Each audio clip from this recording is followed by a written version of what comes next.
네, 오랜만에 아내와 영화관에서 영화 한 편을 봤습니다. 러닝타임이 꽤 긴 영화였어요. 3시간 반짜리 영화였는데 요즘에 꽤 많은 사람들이 보시더라고요. 오펜하이머라는 영화입니다. 네, 보신 분들 계신가요? 네, 없으신가요? 네. 네. 오펜하이머는 20세기 미국의 물리학자입니다. 실존 인물입니다. 그러니까 이 실존 인물의 실화를 바탕으로 약간 좀 다큐멘터리식으로 꾸민 영화입니다. 좀 지루할 수도 있지만 이 내용이 참 의미가 있는 내용 같아서 이 영화를 봤는데 이 영화의 내용이 이렇습니다. 여러분, 이 오펜하이머는 별명이 있어요. 원자탄의 아버지입니다. 원자탄의 아버지. 그러니까 원자폭탄을 개발한 사람인 거예요. 원래 이 과학자는 양자역학이라고 하는데 관심이 많았습니다. 여러분, 양자역학이라고 하면은 이 세상을 이루는 가장 작은 단위, 이게 원자에 대해서 연구하는 분야를 이야기합니다. 이 원자라는 것이 어떻게 역동적으로 일어나는가, 또 어떻게 변화가 되는가에 대해서 연구하는 학문인데, 여기에 관심을 가지고 계속해서 연구하던 그 20세기 초반에 이게 미국의 물리학자였어요. 그런데 그 당시에 독일의 과학자들이 우라늄이라고 하는 그 원자가 쪼개진다고 하는 과학적인 사실을 발견하게 됩니다. 그리고 그 원자가 쪼개지면서 어마어마한 열이 발생한다는 사실도 발견하게 됐어요. 이게 과학적으로 굉장히 대단한 발견이었죠. 이것이 과학자들에게 어떠한 생각으로 연결되었냐면, 잘 됐다, 핵폭탄을 만들자, 이 생각으로 연결된 겁니다. 그 당시에 냉전 시대 아닙니까? 독일의 나치가 계속해서 전쟁을 일으키던 그때였습니다. 그러니까 미국 진영에서 빨리 우리가 먼저 핵폭탄을 만들어 선점하자. 그래서 이 오펜하이머 박사를 최선두로 세워가지고 맨해튼 프로젝트라고 해가지고 핵폭탄을 개발하는 그 팀을 꾸렸습니다. 그러니까 이 오펜하이머 박사는 정말 열정을 다해서 본인의 일평생 배워온 모든 학문의 그 노력을 담아서 그 프로젝트에 참여를 했습니다. 정말 빠른 속도로 결국에는 그 핵폭탄을 개발하게 됩니다. 핵폭탄이 처음 터졌을 때 사람들이 너무나도 놀랐어요. 이 핵폭탄은 생전 보지도 못한 폭탄이었던 것입니다.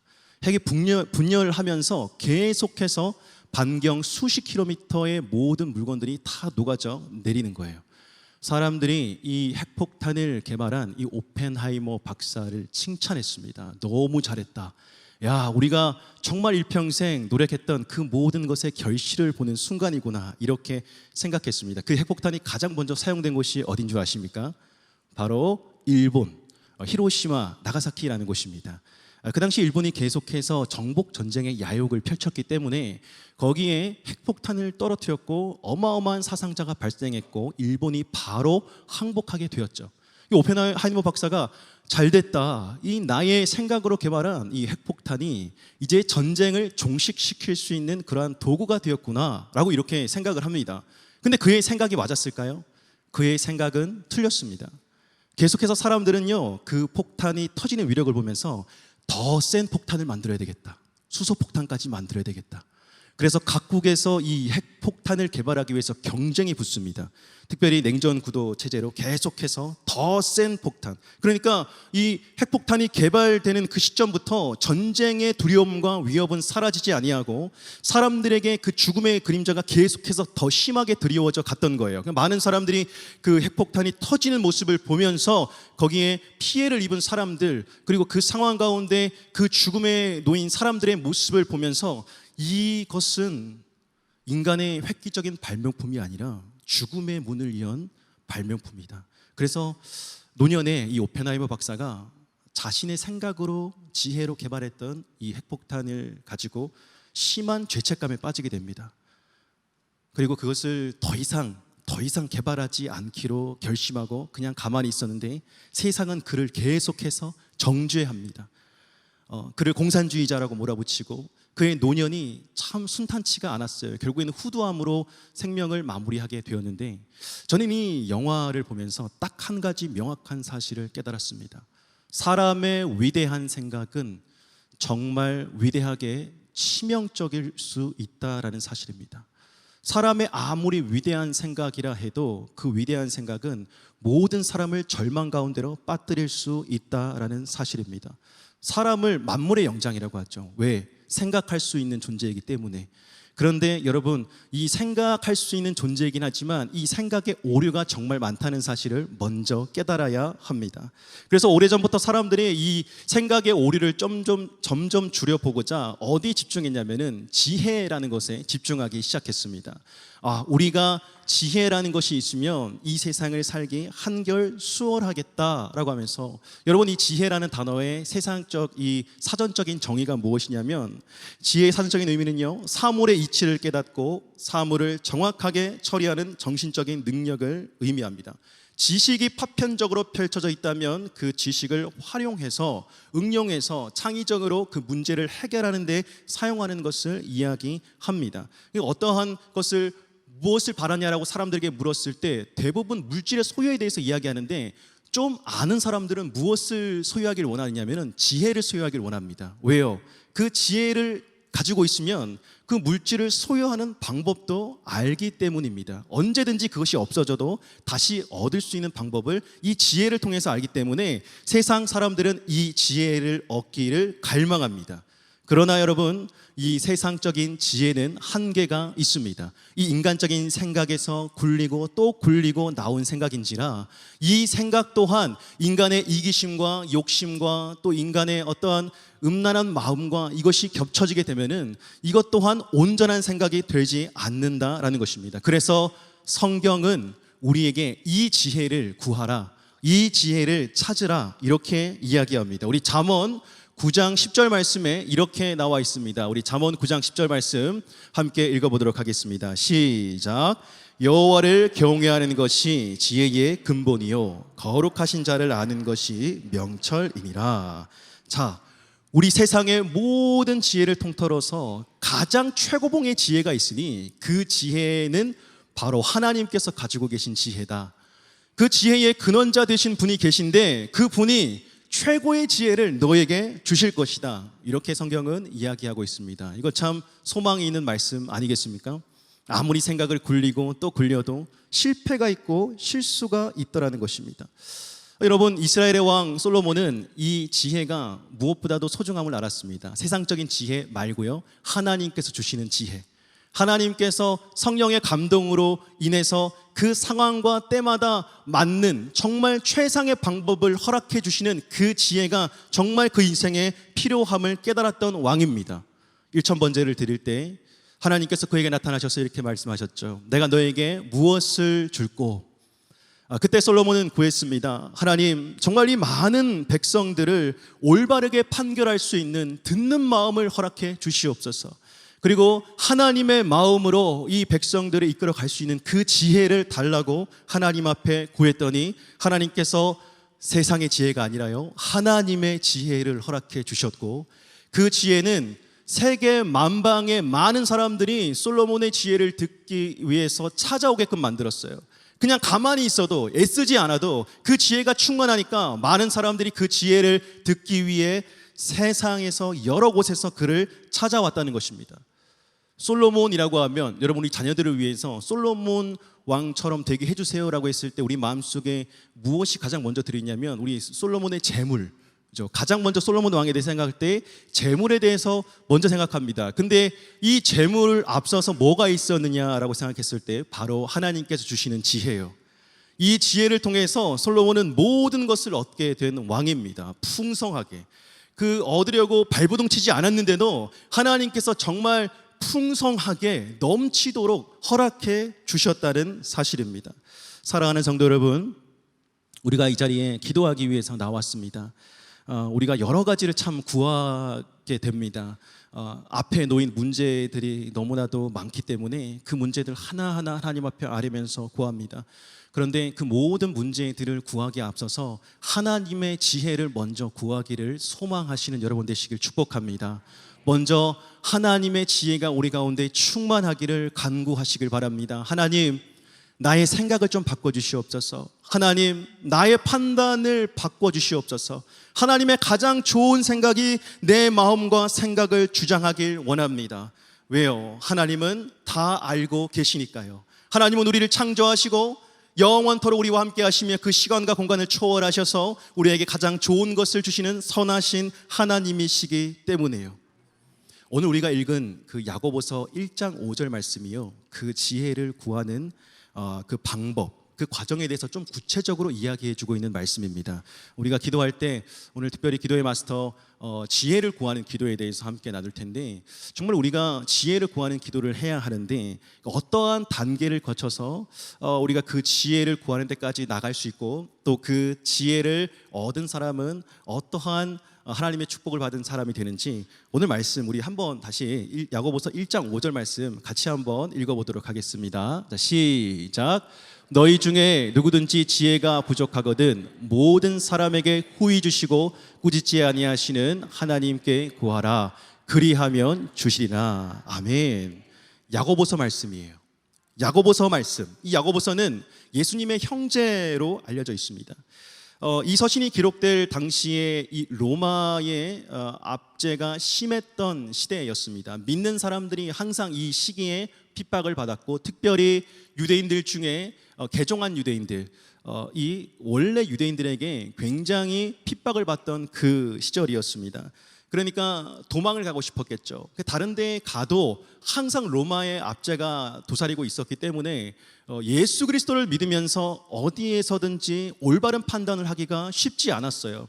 상황과 환경에 휘둘리면서 그냥 적절하게 적응하며 살아가는 것, 그냥 그들이 해야 했던 그 삶의 방식이었습니다. 그런데 이 야고보서에서 말하는 것은 행함을 강조하잖아요. 행함을 강조합니다. 이 신약의 지혜서를 이 야고보서라고 합니다. 왜냐하면 이 행함이냐 뭐 믿음이냐 이게 중요한 것이 아니라, 이 행함이라고 하는 것은 어디서부터 오는 것이냐면 바로 하나님께서 주시는 지혜로 말미암아 우리가 실제로 행동하게 되고, 그 행동을 통해서 우리의 삶의 변화가 찾아오게 된다라는 것을 이 야고보서는 이야기해주고 있는 것입니다.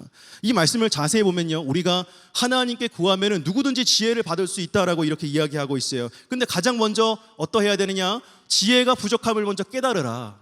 너의 생각이 틀렸음을 먼저 깨달으라. 너가 어떤 결정을 할 때 잠시 멈춰서서 너의 생각이 불완전함을 먼저 깨달으라. 그러면 하나님의 완벽한 지혜로 너가 향하게 된다. 이렇게 이야기하는 것이에요. 사랑하는 성도 여러분, 여러분의 판단과 생각이 옳습니까? 오늘 이 교회에 오기 전에 어떠한 생각과 판단과 결정을 하시지 않으셨습니까? 우리 자녀에 대해서, 우리 가정에 대해서, 우리 가정의 경제적인 문제에 대해서 어떠한 결정과 선택을 하지 않으셨습니까? 그런데 그거 하나님께 여쭤보고 하셨습니까? 하나님의 지혜로 하신 행동이 맞습니까? 여러분들 스스로 보통의 되게 작은 문제들 있지 않습니까? 그냥 작은 문제들은 내 뜻대로 행동하는, 내 뜻대로 판단하고 결정하는 경우가 참 많아요. 그 정도 선에서는 그냥 내가 스스로 결정해야 되겠다. 그래 좀 더 큰 문제는 하나님께 좀 기도하고 맡기고 그렇게 해야 되겠다. 그러니까 우리 판단과 기준과 근거가 그 앞부터 작용하게 되는 것입니다. 사랑하는 성도 여러분, 우리 믿음의 자녀들은 먼저 이 말이 우리 입술에서 나와야 될 줄로 믿습니다. 우리 먼저 기도해보고 결정합시다. 이 말입니다. 우리 먼저 기도해보고 결정합시다.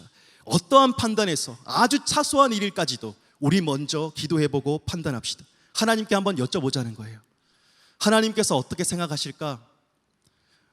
이 길로 가는 게 맞을까? 저 길로 가는 게 맞을까? 우리 자녀에게 가장 좋은 것이 무엇일까? 내가 회사에서 어떻게 결정하는 것이 맞을까? 하나님께 한번 여쭤보자는 말입니다. 보통 우리가 어떠한 판단과 결정을 내릴 때 무난하게 하길 원해요. 무난하게, 리스크 없이, 그러니까 위험 요소가 없이, 좀 뭔가 사람들이 그래도 괜찮다라고 하는 그런 방식으로 하길 원합니다. 그래서 하는 행동이 무엇이냐면요, 평균값에 맞추려고 해요. 평균값. 그리고 데이터와 통계를 잘 활용을 합니다. 이럴 때 항상 이렇게 해왔어. 그리고 대부분 다 이렇게 하던데, 그리고 여태까지 이렇게 해왔더니 문제가 없던데 라고 하면서 그 데이터와 통계를 활용해가지고 지금의 모든 나의 생각의 결정에 영향을 미치게 만듭니다. 사랑하는 성도 여러분, 하나님의 일은요, 무난하게 아무런 걱정 없이 문제 없이 이루어지는 게 목적이 아닙니다. 하나님의 일은 항상 새로운 것을 도전하고, 하나님께서 주시는 꿈과 비전을 바라보고, 힘들지만 어렵지만 한번 부딪혀보고, 계속해서 낙심이 오지만 끝까지 기도하며 나아갈 때에 하나님께서는 그 비전을 우리 가운데 이루어 주시는 줄로 믿습니다. 하나님의 생각이에요. 그것을 우리가 구해야 됩니다. 여러분, 성경은요, 우리에게 이렇게 말하지 않아요. 정보와 데이터를 활용해서 너희 앞에 결정에 최대한 리스크가 없게 하라, 이렇게 말하지 않습니다. 어떻게 해요? 하나님께서 새 길을 열어주실 테니까 그 길을 따라가라. 하나님께서 새 부대에 새 포도주를 하나 너에게 부어주실 것이니까 그거 보면서 너의 마음을 다시 추스리라. 하나님은 이렇게 말씀을 하고 계십니다. 아브라함에게 하나님께서 말씀하셨죠. 창세기 12장 1절 말씀에 이렇게 나와 있습니다. 여호와께서 아브라함에게 이르시되 너는 너의 고향과 친척과 아버지의 집을 떠나 내가 내게 보여줄 땅으로 가라. 너의 고향과 친척과 아버지의 집, 이게 무엇입니까? 평균값이에요. 그의 인생을 지탱해주는, 안전하게 보호해주는, 어찌 보면 일평생의 어떤 데이터, 정보 이러한 것일 수도 있습니다. 이러한 것에 너가 머물러 있지 마라. 조상 때 그렇게 했으니까 너도 그렇게 먹고 살면서 안전하게 그냥 풍요를 누리며 적당하게 그렇게 살아가지 마라. 이제는 그런 거 다 버리고 내가 너의 인생길을 인도해 줄게, 이렇게 이야기한 것입니다. 나에게 물어보고 하나하나씩 행동하도록 하라. 이 말인즉슨 무엇이냐면 계속 너의 일생 가운데 기도하는 사람이 되어란 말입니다. 기도하고 또 기도하고 또 기도할 때 하나님께서 지혜를 주시고 그 지혜를 통하여 너의 삶에 하나님의 나라가 이루어지도록 하라라는 이러한 말씀입니다. 성경의 대부분의 이야기가 이러합니다. 모세, 여호수아가 모세 다음에 이 이스라엘 백성들이 이끌어 나갈 때 어떠했습니까? 모세가 잘 짜놓은 매뉴얼대로 행동했습니까? 모세가 이러한 일을 당할 때 이렇게 행동하고 저러한 일을 당할 때 이렇게 행동하고 이렇게 하라고 했습니까? 아니요. 모세가 의지했던 그 하나님 한 분만 바라보라. 여호수아에게 이렇게 이릅니다. 모세가 순종했던 그 하나님 한 분만 바라보라. 여호수아도 그렇게 순종했어요. 그 하나님 한 분만 바라보았더니 새 길을 열어주셨습니다. 새 땅을 허락해 주셨습니다. 우리의 인생이 그러해야 할 줄로 믿습니다. 하나님께 지혜를 간구할 때 하나님께서 우리에게 어떻게 일하시냐면요, 말씀의 이 마음 가운데 막 요동치도록 만들어 주십니다. 평소에 아무렇지도 않게 들렸던 그 말씀이 갑자기 하나님의 지혜를 구하고 하나님의 뜻을 구할 때 그 말씀이 내 안에 자꾸만 내 마음을 두드리는 것을 바라보게 될 것입니다. 그리고 말씀이 선포되는 그곳에서 그 말씀이 정말 내 인생의 문제의 해결책이 됨을 발견하게 될 것입니다. 그리고 믿음의 동역자들의 많은 기도와 또 간구의 그러한 제목들, 그리고 격려하는 그러한 말들이 정말 용기와 힘이 될 것입니다. 특별히 오늘 말씀에 참 하나님께서는 좋으신 하나님 같아요. 이 우리가 구하고자 하는 모든 것들을 꾸짖지 아니하시고 후히 주신다고 이렇게 말씀하십니다. 그냥 내가 너 바라는 거 줄게 라고 얘기할 수도 있으신데 꾸짖지 않을게, 그리고 후히 줄게 라고 말씀하십니다.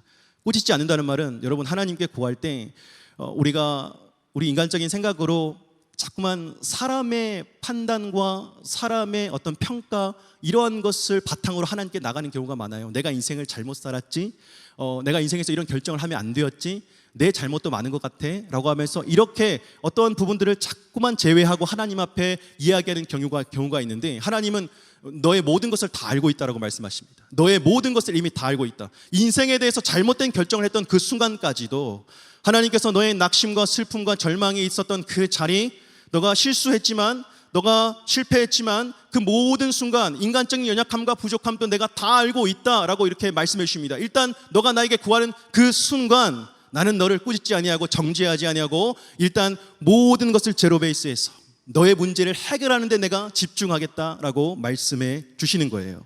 꾸짖지 아니하시고 후히 주시겠다. 각 사람마다 하나님께서 후히 주시고자 하는 것이 이미 가득합니다.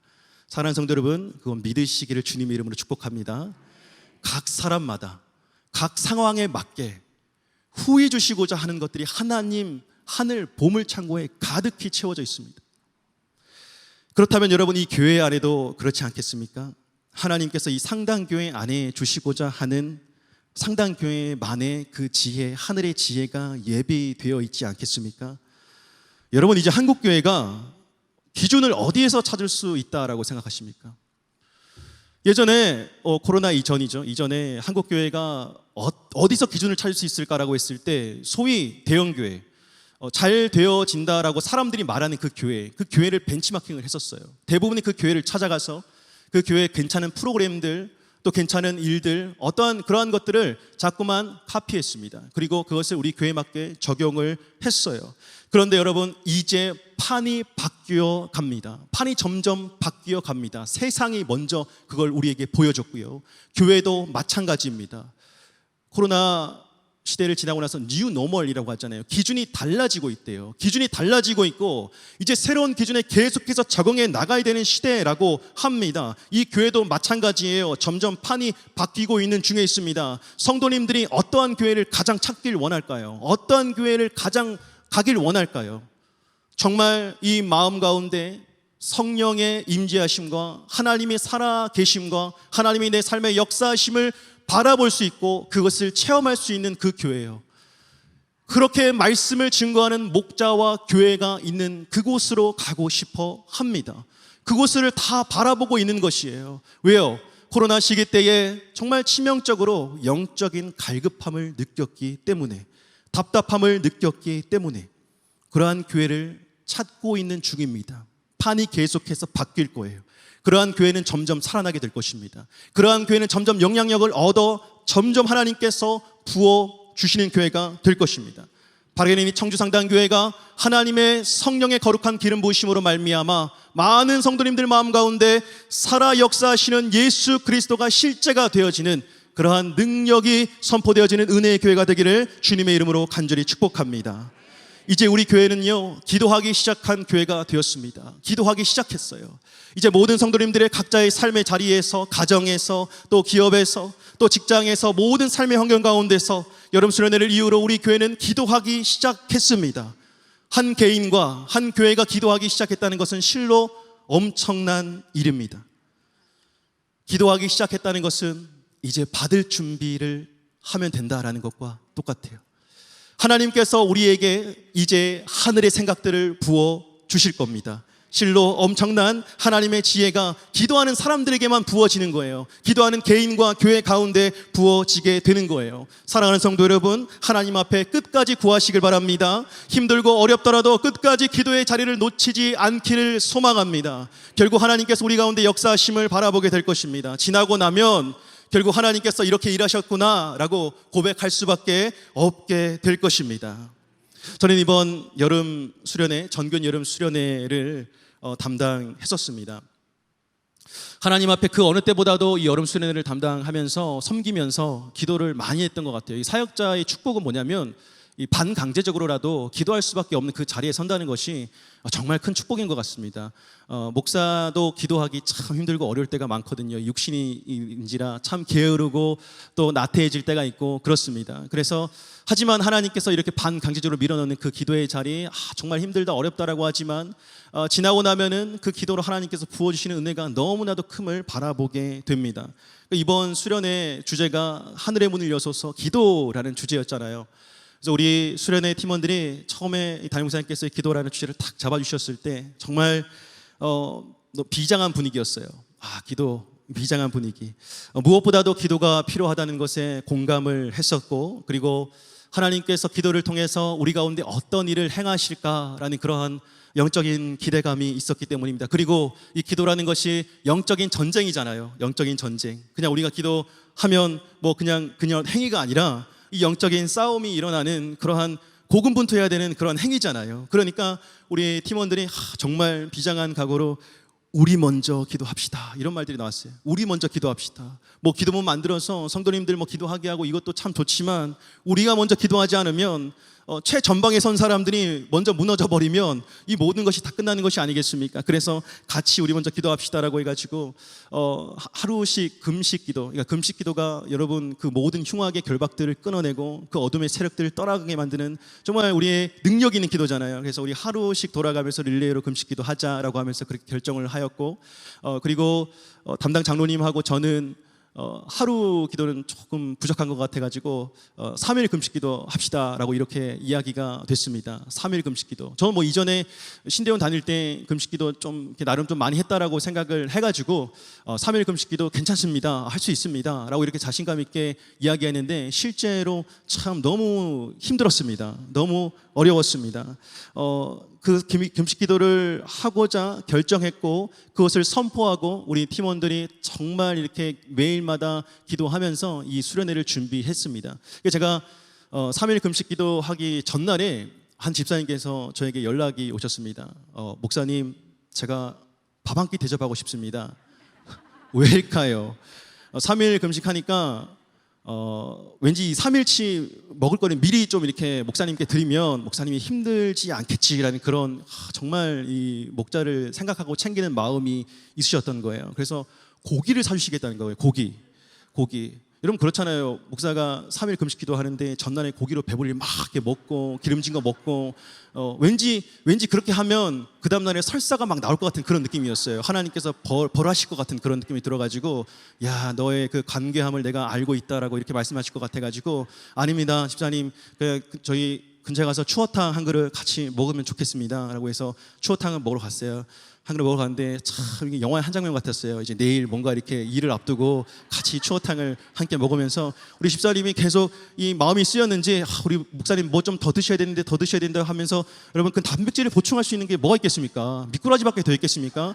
그 미꾸라지 튀긴 걸 갖다가 엄청 많이 시켜주셨어요. 미꾸라지 튀김을 갖다가 그 식당에 종업원이 그 사장님이 깜짝 놀라시더라고요. 아니 왜 이렇게 튀김을 많이 시키시냐고 그러면서 그 정도로 튀김을 막 시켜주셔가지고 제가 일평생 먹어야 될 미꾸라지 튀김을 그 자리에서 한 자리에 앉아서 다 먹었습니다. 정말 비장한 각오로 이제 단백질을 거의 뭐 이렇게 섭취하고 이렇게 막 넣어가지고 이제 정말 감사하다. 성도님께서 이렇게 챙겨주시니 정말 감사하다. 열심히 기도해야 되겠다. 이 3일 동안 열심히 기도해야 되겠다. 그런 마음을 가지고 임했습니다. 하루 금식 잘 넘어갔어요. 하루 금식 잘 넘어갔습니다. 왜냐하면 뭐 일을 하니까 뭐 여러 가지 사역도 하고 하니까 하루 금식 잘 넘어갔습니다. 이제 이틀째 되는 날 낮에는 그나마 견딜만 했습니다. 근데 저녁이 됐어요. 그러니까 저녁이 되니까 이 막 마음에 괴로운 마음이 막 생기는 거예요. 괴로운 마음. 여러분 괴로운 마음이 왜 생길까요? 금식하는데 괴로운 마음이 왜 생길까요? 먹고 싶은데 못 먹으니까 늘 패턴이 있잖아요. 여러분 이 육신의 패턴이 있잖아요. 늘 먹고 싶은 거 어슬렁거리면서 냉장고 문 열고 뒤적어서 찾아 먹었던 그 육신의 그 패턴, 그리고 내가 원하는 것은 언제든지 검색해가지고 뒤져가지고 내가 가서라도 먹었던 그 패턴, 그게 딱 끊어져 버리니까 이틀째 저녁에 너무 막 괴로운 거예요. 와 이게 이렇게까지 괴롭나? 너무 오랜만에 금식을 해서 이런가? 라고 싶기도 하고, 그날따라 저녁에 우리 어린 아들이 2명이 있는데 이 어린 아들이 그날따라 사탕이나 젤리를 아빠한테 와서 자꾸 까달라고 하는 거예요. 그 새콤달콤한 냄새가 코에 들어갔는데 정말 침샘이 이렇게 폭발하듯이 팍 침이 솟아나는 거 너무 괴로웠습니다. 하나님 이건 또 무슨 시련입니까? 왜 이러십니까? 그래서 소파에 이렇게 탁 기대 앉아가지고 밥을 안 먹으니까 몸에 힘이 빠지고 자꾸만 졸리더라고요. 금식해 보신 분도 아실 거예요. 졸립니다.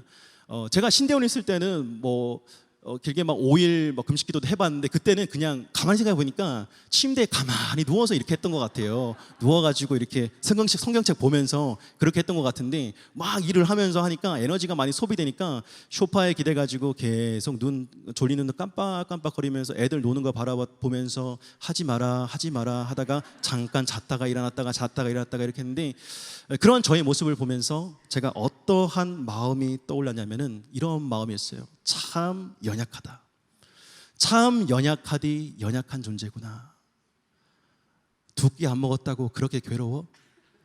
2끼 안 먹었다고 2끼가 아니죠. 이틀 동안 안 먹었다고 그렇게 모든 기쁨이 다 사라져버려? 그렇게 마음속에 괴로움이 찾아오는가? 제가 깨달았어요. 저의 육신의 그 욕구가 정말 나를 강하게 끌어안고 있었음을 깨닫게 되었습니다. 그리고 그때 기도의 자리로 나아갔는데 기도가 너무 잘 되더라고요. 기도가 너무 잘 돼요. 그러니까 이전과는 상상할 수 없을 정도로 왜 기도가 잘 되는고 했더니 이 고통 가운데 자꾸만 예수님이 생각나는 거예요. 그 예수님이 어떤 예수님이 자꾸만 떠오르냐면은 그 광야에서 40일 동안 금식하셨던 그 예수님이 모습이 자꾸 떠오르는 거예요. 그 예수님과 자꾸만 대화하게 되더라고요. 예수님이 배가 너무 고프셨겠어요. 너무 힘드셨겠어요. 저는 지금 이틀 굶었는데 정말 힘듭니다.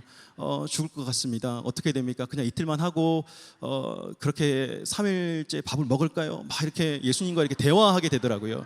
허공을 바라보면서 예수님 돌덩이가 떡덩이가 되게 하셨는데 그때 정말 한 10일째 됐대 예수님께서 그렇게 하시고 싶었을 거예요. 그런데 왜 그렇게 안 하셨나요? 그렇게 막 물어보기도 했어요.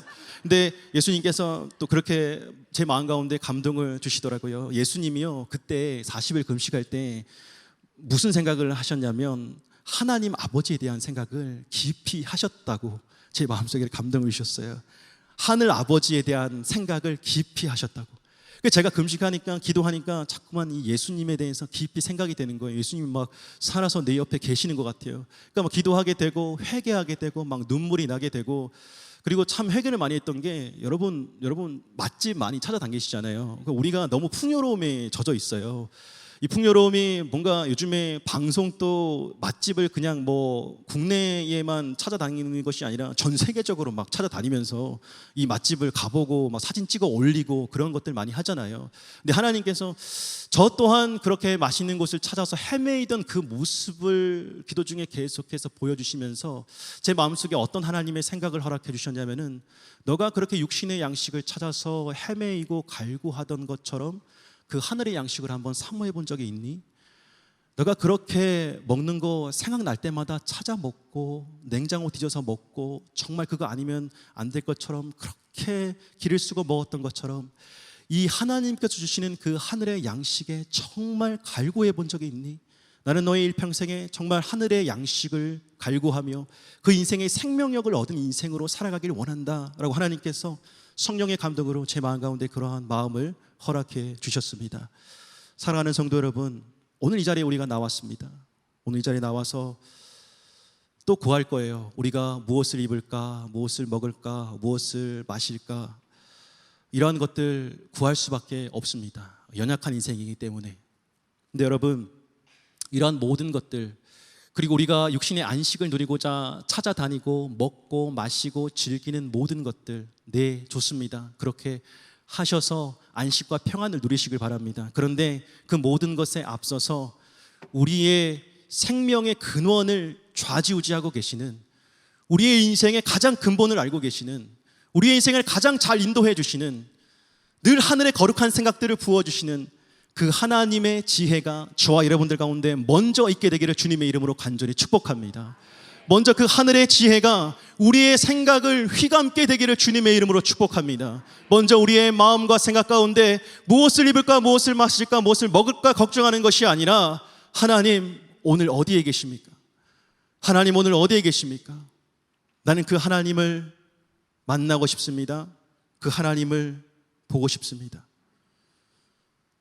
살아계신 예수님께서는 어디에나 찾아오십니다. 여러분이 있는 어디에나 찾아오십니다. 이 자리에서 우리가 기도하는 그 순간 하나님은 실제적으로 저와 여러분들 가운데 만나길 원하십니다. 기도를 직접 하세요. 기도를 직접 하시길 바랍니다. 마음을 다해, 전심을 다해 기도하시길 바랍니다. 제발 무언가 물질적인 것 딱 그 하나를 구하는 것이 아니라 좀 더 우리 넓은 기도를 합시다. 지혜를 구하는 기도를 합시다. 좋은 생각을 주시옵소서, 좋은 마음을 주시옵소서. 하나님의 강력한 그러한 판단과 선택 과정 가운데 실수가 없고 실패가 없도록 하나님 가장 좋은 것들로 나를 인도하여 주시옵소서. 오늘 그러할 때에 기적이 일어날 것입니다. 우리 삶에 기적이 일어나게 될 것입니다. 모든 막혔던 문들이 열려지게 될 것입니다. 모든 막혔던 담들이 허물어지는 은혜의 역사가 있게 될 것입니다.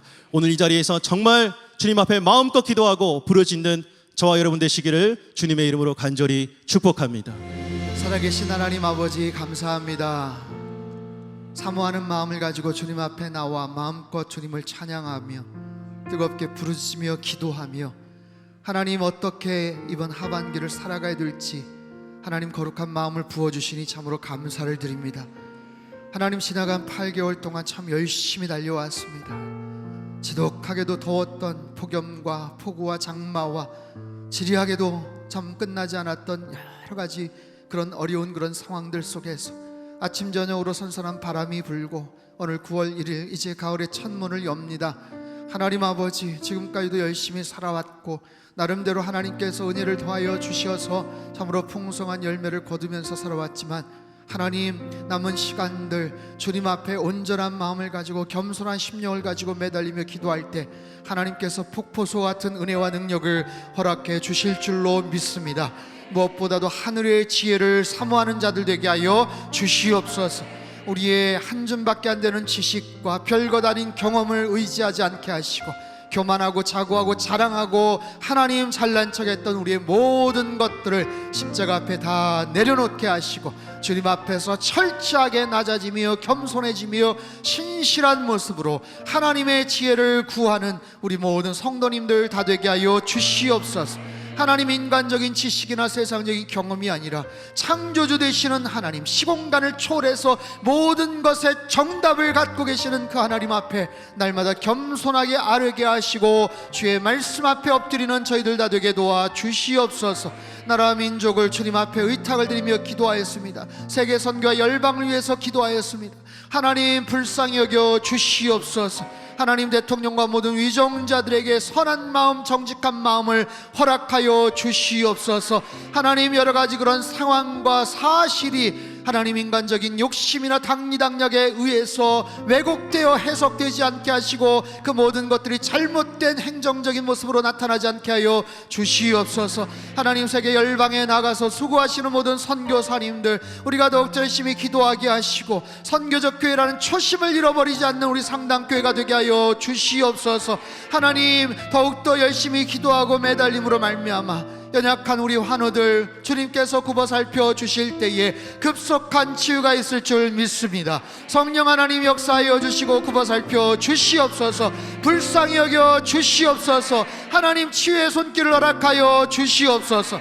우리 가정과 하나님 일상 가운데 날마다 주님과의 친밀한 교제가 날마다 넘쳐날 수 있도록 주님 함께하여 주시옵소서. 우리 상당교회는 예배가 중심이 된 선교적 교회입니다. 주님, 내일 아침에 있을 온가족 새벽 예배 가운데 기름 부어 역사하여 주시옵소서. 자녀들의 그 귀한 발걸음이 하나님 그 가정 자녀 대대손손에 이어지는 하나님 거룩한 믿음의 유산이 되게 도와 주시옵소서. 상당교회 자랑이 되게 도와 주시옵소서. 이번 주일 예배 가운데 아버지 영과 진리로 사모하며 준비된 모든 심령들을 보내주시고 최고의 하나님 앞에 최상의 예배를 올려드리는 우리 모든 교우들 다 되게 주님 축복하여 주시옵소서. 하반기에 펼쳐진 모든 사역들 가운데 성령 하나님 기름 부어 주시고 할 때마다 은혜가 넘쳐나게 도와주시고 성령의 풍성한 열매와 아름다운 하나님의 선하심이 하나님 온 사방팔방에 드러나고 하나님 힘을 잃어가는 한국교회 선한 영향력을 펼쳐나가며 부흥의 새바람을 일으키는